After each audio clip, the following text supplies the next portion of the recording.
Hearing the word cancer when associated with someone you know and love is tough. That's what happened this weekend when Tom Menino revealed he has metastasized cancer in his liver and lymph nodes. Doctors haven't pinpointed its origin and say it's unlikely they ever will. Still, the former Boston mayor is maintaining his trademark optimism.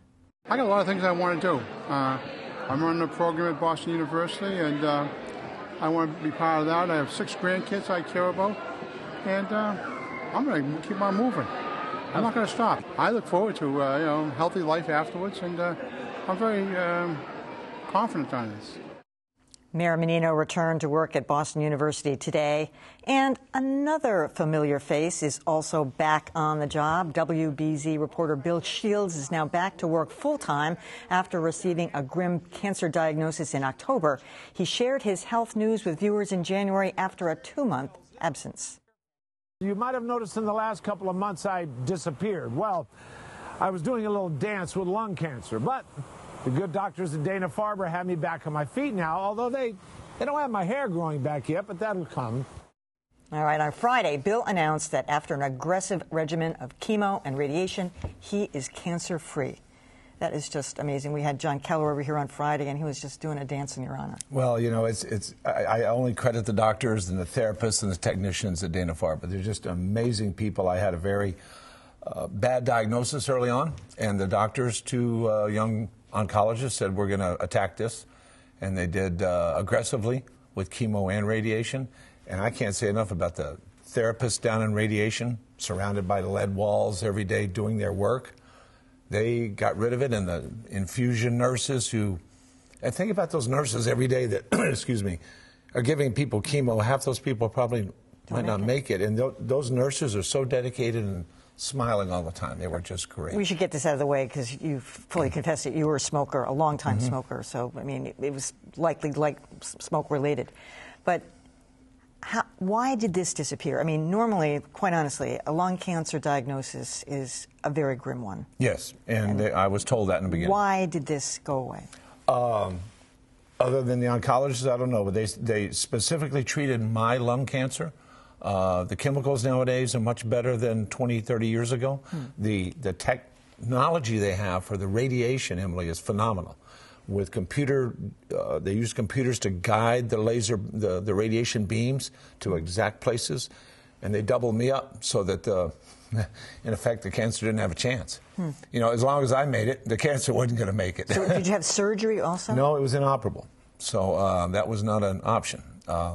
They just slammed me real good with chemo and radiation every day for several weeks.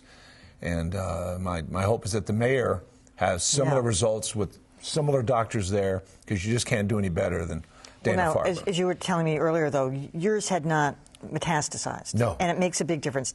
Tell people what you went through when you went through that body scan. Right in the beginning, when I was told I had this diagnosis, they immediately injected me with what I call nuclear juice. And then they do a scan, and any cancer cells in your body will light up. The only one that lit up was the big tumor in my lung. And I was asymptomatic. I had no idea. I was working out. I was doing everything I normally did, and this kind of came up. So when they scanned, they found a bad diagnosis in that it was inoperable. But at the same time, it was good because lung cancers frequently go into your brain, did not go into my brain, and did not go into my lymph nodes.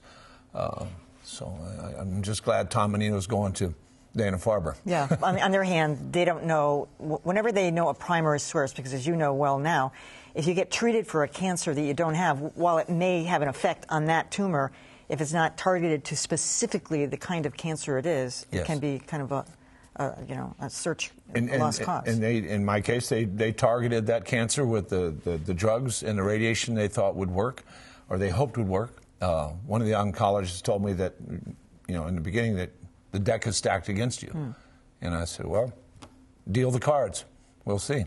Now, I mean, do you have anxiety? Do you worry about it coming back? I mean, you just got this. Yeah, I do. I mean, it's like, remember John Henning, the great political reporter? John said once to me, he said, you don't beat cancer, you tie it. Well, that was 20 years ago. I think nowadays you can beat cancer with the medicine they have, the technology they have, the young oncologists they have over there. You can beat it. But But I'll worry about it probably for the rest of my life. And how often do you have to go back in for scans? Oh, right, right now about every month. Yeah. But then that'll end, and you know, I'm feeling good. I've gained my weight back. Hey, I'm back to working out, and the wind is still a little bit bad. But I still plan on skiing the rest of the season, you know, because it's a great ski season I missed. Yeah, that's true. So, I mean, I can say this to you. We've known each other 100 years. I mean, you're a real traditional kind of nose to the grind, hard-bitten reporter. Has this changed you at all? Yes. It's going to make me, like I said to someone, stop and smell the roses. You know, I mean, life's finite anyway. So now I realize, okay, I'm going to stop and have a cup of coffee and look around and slow down just a minute and say hi to a couple of strangers, you know, that sort of thing. Does it make you want to be any more sympathetic to the people you're chasing down? Depends on the person. If it's a criminal or maybe a politician, no. I'll still do my job. I still want to do my job. I still love telling stories. I still love being out among people and on the streets of Boston and the suburbs. I still like being out there. But I'm gonna slow down a little bit, and you know, I don't know if my boss has realized this, but have you reached out to Tom Menino? I have not. I have not. When I found out Sunday morning, I thought I'd let this sit a little bit because he's going to be inundated. Yeah. I was inundated, and I'm not nearly as well known as Tom Menino. I was inundated with cards and emails from viewers and distant friends. It was just, it was really overwhelming and humbling. It was very humbling how many people care when they find out someone has a diagnosis as grim as that. It restores your faith in people. And the good news on the other side, it's just overwhelming for everybody. Bill Shields, great to have you back. Oh, thanks, Dylan. It's great to be back. I'll see you. All right.